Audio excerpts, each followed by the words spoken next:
बात 2002 की है। मैं रितेश अपने गांव का एकमात्र ऐसा लड़का था जिसके पढ़ाई लिखाई में नंबर हमेशा अच्छे आए, लेकिन सरकारी नौकरी मिलने में काफी वक्त लगा। आखिरकार एक जगह रेलवे में स्टेशन मास्टर की नौकरी मिली। लखनऊ और कानपुर के बीच एक छोटा सा स्टेशन है। बहाली होते ही मैं अपना बोरिया बिस्तर लेकर पहुंच गया और रिपोर्ट करके चार्ट संभाला। तब तकरीबन 27 साल का था मैं। सबने बहुत कुछ कहा था स्टेशन के लिए, लेकिन मैंने कभी ध्यान नहीं दिया। स्टेशन के पास ही मुझे रेलवे का ही एक क्वार्टर भी दिया गया था और असली काम था स्टेशन और फाटक का ध्यान रखना। फाटक स्टेशन से कुछ ही आगे था। छोटा सा कस्बा होने की वजह से तकरीबन शाम को 7 बजे तक सब कुछ सुनसान हो जाता था और मैं भी क्वार्टर पे जाके करता क्या, इसलिए स्टेशन पे इक्का दुक्का लोग देख के अपना अकेलापन दूर कर लिया करता था। एक रात की बात है, सर्दियों का मौसम था। मैं आग जलाए हाथ तापता हुआ किनारे पर बैठा था। एक आखिरी ट्रेन आनी थी रात की। उसे हरी झंडी दिखाकर मुझे वापस चले जाना था, लेकिन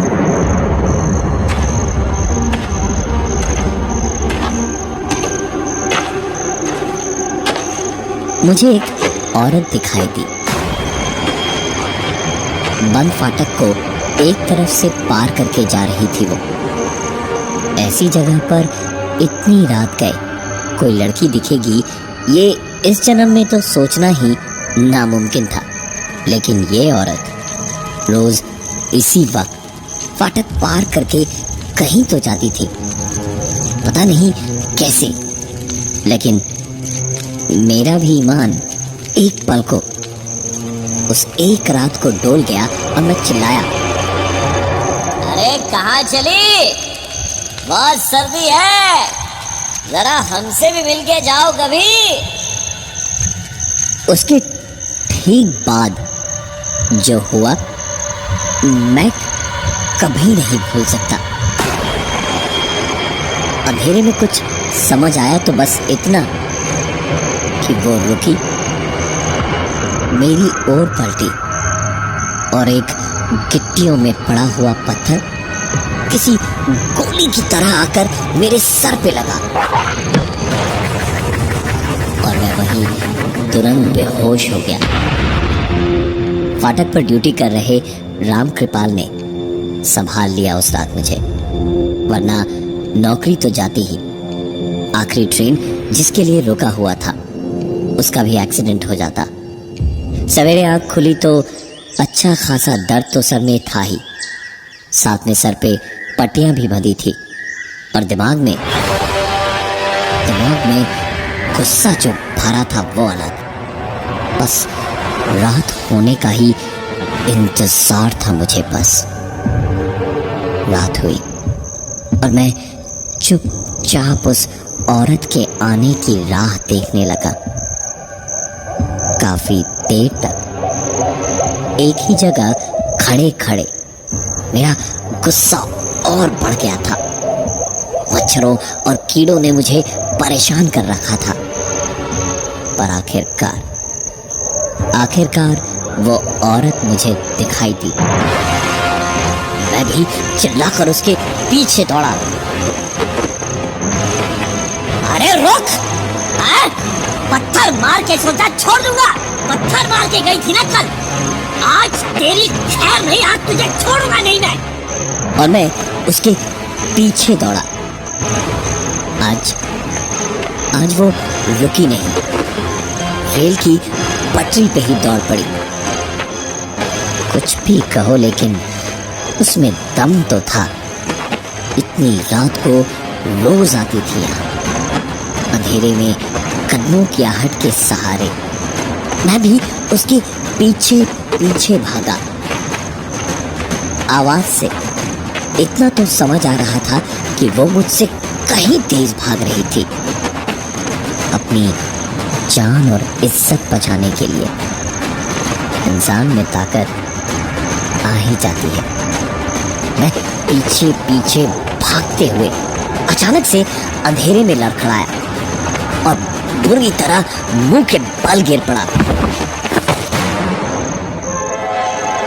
मैंने उठने की कोशिश की तो मेरी चीख निकल गई। बिल्कुल घुटने के बल गिरा था मैं। चेहरे पर भी गहरे घाव हो गए थे और सामने से ट्रेन आ रही थी। ये देखकर मैं उस पटरी से न उठ पा रहा था और न चीख कर राम कृपाल को बुला पा रहा था। अपना पूरा वजन ही सबसे बड़ा बोझ लग रहा था मुझे, जब अचानक पता नहीं जान बचाने की हिम्मत कहाँ से मुझ में आई, मेरी सांसें रोक पाए। इससे पहले ही मैंने खुद ही को घसीटा और पटरी के किनारे रेंग कर जब गया तब तक में ट्रेन निकल रही थी।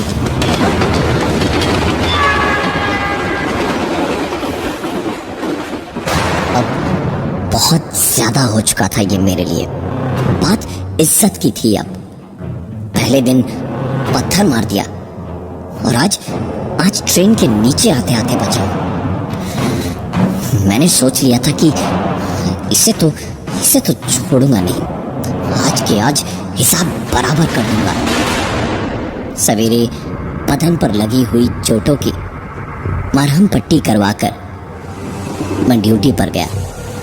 दिन भर बस यही सोच रहा था कि कैसे बदला लूं कि नजर मेरी फाटक पर गई। जिस तरफ फाटक पार करके वो औरत रोज जाती थी, उधर फाटक के पास ही दो बड़े बड़े झाड़ थे। उन्हीं के पीछे छुप के किसी अजगर की तरह अपने शिकार के लिए घात लगाऊंगा और मौका मिलते ही उसे धर दबोचूंगा। सारा दिन बस यही सोचते सोचते बीत गया। एक एक पल ऐसे बीत रहा था जैसे सदियां बीत रही हो। राम कृपाल को गाड़ी को हरी झंडी दिखाने का काम सौंप के मैं चुपचाप झाड़ियों में छुप गया। उसके आने में बस कुछ ही मिनट बाकी थे। झाड़ के पीछे से ही मैंने देखा फाटक के दूसरी तरफ से आ रही थी। धीमे कदमों से रोज की तरह उसे आते हुए देखकर यकीन नहीं हो रहा था कि वो इतनी तेज दौड़कर मुझे कल रात चकमा दे गई। वो जैसे जैसे करीब आ रही थी, मेरी सांसें तेज हो रही थी। धड़कनें किसी नगाड़े की तरह बज रही थी। बस कुछ ही पल और बीते तो उसकी गर्दन मेरी मुट्ठी में होगी और माफी मांगेगी वो।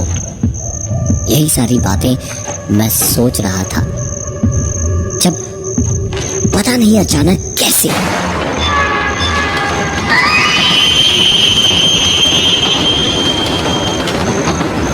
मेरी आंखों के सामने उसके ऊपर से उसे कुचलते हुए ट्रेन गुजरती जा रही थी। उस गुजरती ट्रेन की आवाज के साथ साथ उसके लिए मेरे दिल में सारी नफरत, सारा गुस्सा जैसे एक पल को मिट गया और शायद इंसानियत हावी हो गई मुझ पे। बुरा लगा मुझे, हमदर्दी सी लगी एक पल को उसके घर वालों के लिए। मैं कुछ भी करता लेकिन उसे जान से नहीं मार पाता। ट्रेन गुजरी और मैं भी झाड़ के पीछे से निकलने को हुआ तो मेरे कदम अपने आप रुक गए। वो अभी भी जिंदा थी। फाटक के इस पार अभी भी आ रही थी। पर सवाल सिर्फ एक था, जो भी मैंने देखा उसके बावजूद कैसे? मेरा गुस्सा, नफरत उसे जिंदा देख के सब जैसे मर के जी उठे थे। मैं झाड़ से निकल के उसके पास 2 ही कदम में पहुंच गया और दांत पीसते हुए मैंने कहा, क्या समझ रही थी? छोड़ दूंगा तुझे, अब तेरी खैर नहीं। मेरे इतना सब कहने, करने और सोचने के बदले में उसने सिर्फ अपना सर उठाया, मुझे एक नज़र भर देखा और उसकी नज़र में मैंने जो देखा उसने मेरी आंखों के सामने तुरंत ही अंधेरा सा कर डाला और मेरी आंख सुबह ही खुली। उसी झाड़ के पीछे पड़ा था मैं। बस एक वो दिन था और एक आज का दिन है। कभी दोबारा उसके पीछे नहीं गया मैं। तुमने आज ही ड्यूटी ज्वाइन की है, ये बात याद रखना। वो औरत रोज रात को यहां से निकलेगी, लेकिन उसके रास्ते में कभी मत आना। अब मैं चलता हूं। इतना कह के चार्ज विक्रम को सौंप के रितेश वहां से चलता बना। विक्रम कुर्सी पर बैठा इधर उधर थोड़ी सामने रखी फाइल्स देख रहा था कि तभी आप ही विक्रम सिंह हैं? ड्यूटी ज्वाइन करने आए हैं। मैं यहाँ का स्टेशन मास्टर हूँ, अनिल चंद्रो। आइए, यहाँ 2-3 साइन करने होंगे आपको। विक्रम उस आदमी को हैरानी से देखता ही रह गया और फिर खुद को संभालते हुए उसने पूछा, अगर आप स्टेशन मास्टर हैं तो वो रितेश जी कौन है जिन्होंने मुझे चार्ज अभी अभी हैंडओवर किया? अनिल चंद्रो भौचक्के से विक्रम को देखते ही रह गए और बोले, आप जिनकी बात कर रहे हैं वो तो 2002 में यहाँ आए थे और ड्यूटी ज्वाइन करने के 3 दिन बाद ही एक हादसे में उनकी मौत हो गई थी। विक्रम ने जिंदगी में कभी नहीं सोचा था कुछ ऐसा उसके साथ भी हो सकता है। खैर, जो भी था उसके भले की ही बात कर रहा था। बस असली स्टेशन मास्टर अनिल चंद्रो जाते जाते विक्रम को एक बात पर ध्यान देने को कह गए। वो ये कि उन्होंने उसे रात 11 बजे के बाद टॉयलेट की ओर जाने से ही मना किया था। पहली रात थी आज। आखिरी ट्रेन अभी तक आ जानी चाहिए थी। नई नौकरी की बहाली थी। अब करता भी तो क्या? सारी मशीनों की समझ तो अभी तक पूरी तरह से थी नहीं उसे। सोचा पिछले स्टेशन पे फोन करके पूछ ले, वहां से तो आधा घंटा ही लगना है ट्रेन आने में। तो रेलवे लैंडलाइन का नंबर घुमाया और 2 ही रिंग में उधर से स्टेशन मास्टर ने फोन उठाया तो विक्रम ने ट्रेन मास्टर से ट्रेन के आने का टाइम पूछा। उन्होंने बताया कि ट्रेन तो लेट है, तकरीबन 3 घंटे देर से चल रही है। वहां पहुंचने में ही अभी 2.5 घंटे लगेंगे, तो विक्रम के स्टेशन आने में तो अभी बहुत टाइम है। विक्रम सारी बातें सुनकर फोन रखने ही वाला था जब उसे स्टेशन मास्टर की नहीं, एक दूसरी आवाज ने हल्की सी हंसी के साथ कहा,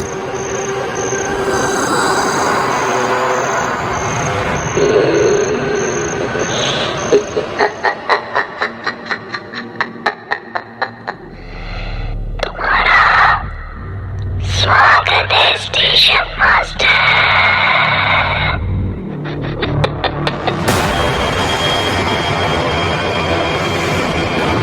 विक्रम ने तुरंत फोन उठाकर कहा, हेलो हेलो कौन, हेलो, अरे हेलो हेलो।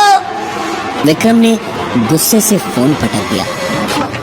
उसका ट्रेन की देर से आने की बात सुनकर उसका दिल ही खट्टा हो गया था। इतनी देर बैठे बैठे करता भी क्या। अपने कमरे से बाहर निकला तो देखा जहां तक नजर जा रही थी वहां तक कोहरा किसी चादर की तरह अपने अंदर सब कुछ समेटे हुए था। एक सिगरेट जलाकर उस कोहरे में जरा सा धुआं विक्रम ने और बढ़ा दिया।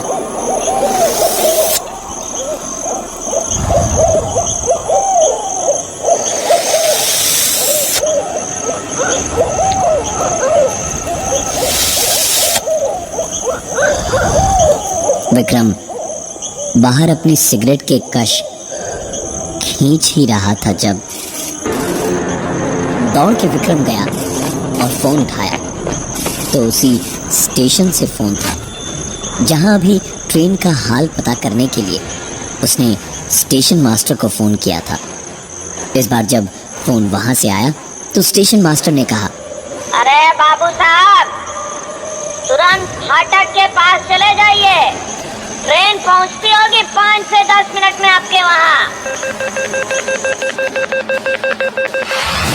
विक्रम कुछ पूछ भी पाता इससे पहले ही उधर से स्टेशन मास्टर ने फोन रख दिया था।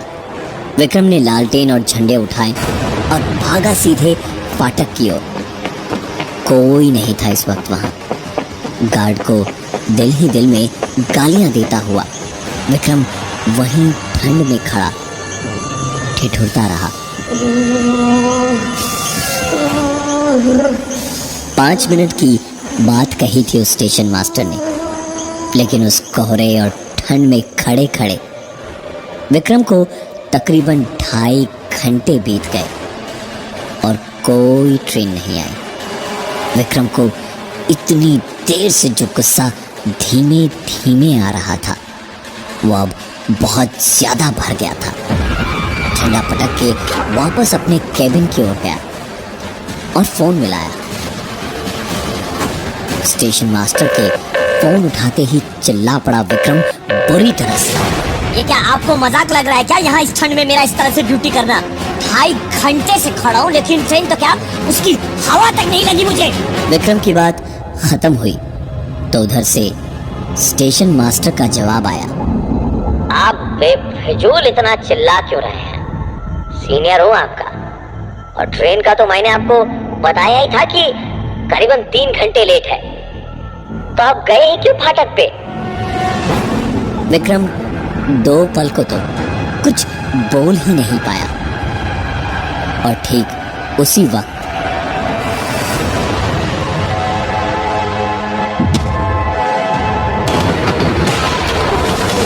विक्रम तुरंत फोन रख के फाटक की ओर भागा, अपने झंडे उठाने और झंडे लेकर प्लेटफॉर्म के कोने तक ही आ पाया था और वहीं से ट्रेन को पास किया।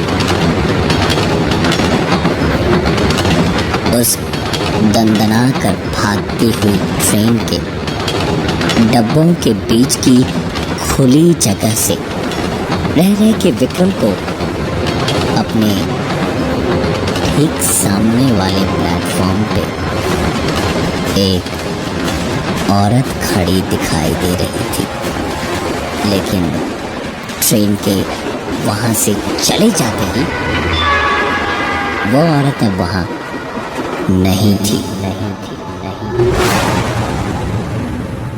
विक्रम तुरंत फुट ओवर ब्रिज की ओर दौड़ा कि दूसरे प्लेटफॉर्म पर जाकर देखेगा, लेकिन उसके कदमों के साथ ही साथ विक्रम को एक जोड़ी दूसरे पैरों की भी आवाजें आने लगी।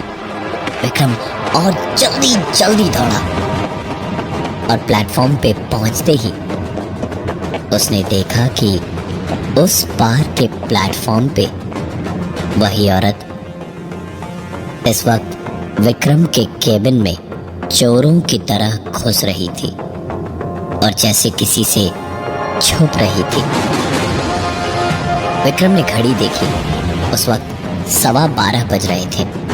सर्दियों की कोहरे में डूबी रात थी और विक्रम अब दोबारा फुटओवर ब्रिज से नहीं, सीधे नीचे उतर के पटरियां लांग के ही सामने वाले प्लेटफॉर्म पर अपने केबिन की ओर दौड़ ही रहा था, जब प्लेटफॉर्म पे चढ़ते ही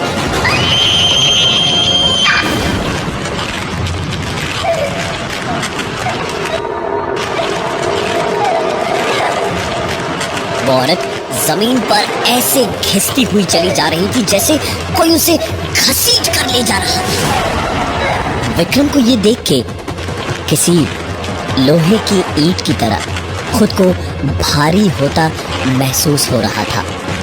हिलना डुलना नामुमकिन सा लग रहा था। वो लड़की विक्रम की आंखों के सामने से घिसटती हुई सीधे टॉयलेट की ओर गई और फिर दरवाजा जोर से बंद होने की आवाज आई और लड़की की चीखें किसी बंद कमरे से आने लगी। विक्रम ने अपनी सारी हिम्मत और ताकत बटोरी और सीधा उसी ओर दौड़ा और वहां पहुंचते ही जोर जोर से दरवाजा खटखटाता हुआ चिल्लाने लगा, छोड़ दो लड़की को, छोड़ दो लड़की को, छोड़ो देखो, छोड़ो उसे वरना अच्छा नहीं होगा। मैं कह रहा हूँ छोड़ो, छोड़ो लड़की को।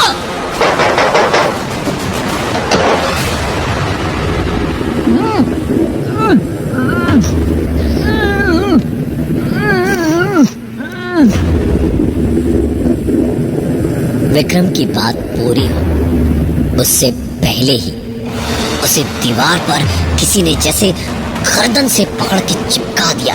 विक्रम की आवाज उसके गले में ही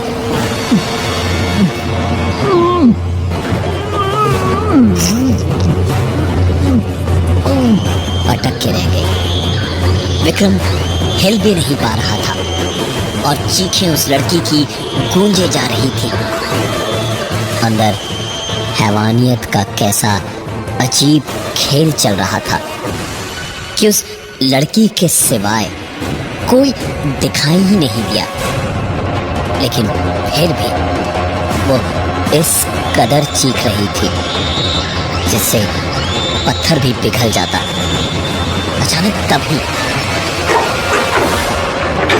दरवाजा जोर की आवाज के साथ खुला और वो लड़की रोती हुई बाहर आई और भागती हुई पटरियों की ओर चली गई और एक भयानक सी भारी लेकिन दबी आवाज ने विक्रम के कानों में भूंकते हुए कहा,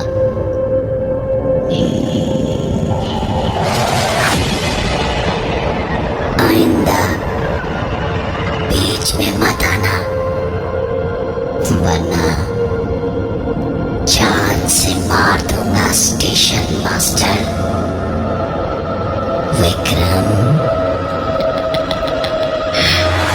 विक्रम वहीं गिर पड़ा, लेकिन फिर तुरंत उठकर पूरी हिम्मत जुटाई और पटरियों के पास खड़ी उस लड़की की ओर भागा। आज फिर से आखिरी ट्रेन लेट थी और पटरियों के किनारे वही लड़की फिर से ऐसे खड़ी थी जैसे कोई ट्रेन जा रही थी। विक्रम उसकी ओर दौड़ा और पास पहुंचकर चिल्लाया, ये सब क्या हो रहा है? कौन हो तुम? और यहाँ ये सब क्या हो रखा है? बताया करो इधर तुम। वो लड़की पलटी और उसने कहा, बीच में आओगे तो वो तुम्हें मार डालेगा। विक्रम कुछ करता इससे पहले ही उस लड़की को पैरों से पकड़ के किसी लाश की तरह घसीटता हुआ फिर कुछ अनदेखा उसी टॉयलेट तक ले गया और फिर वही सब शुरू हुआ।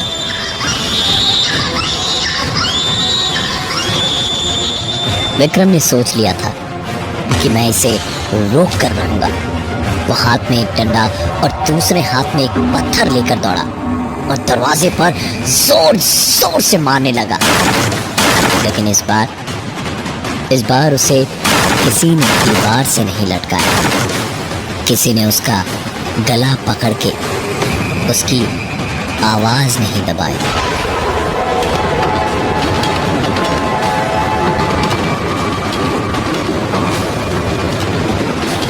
जब विक्रम को ही मारते मारते प्लेटफॉर्म के आखिर तक ले गया।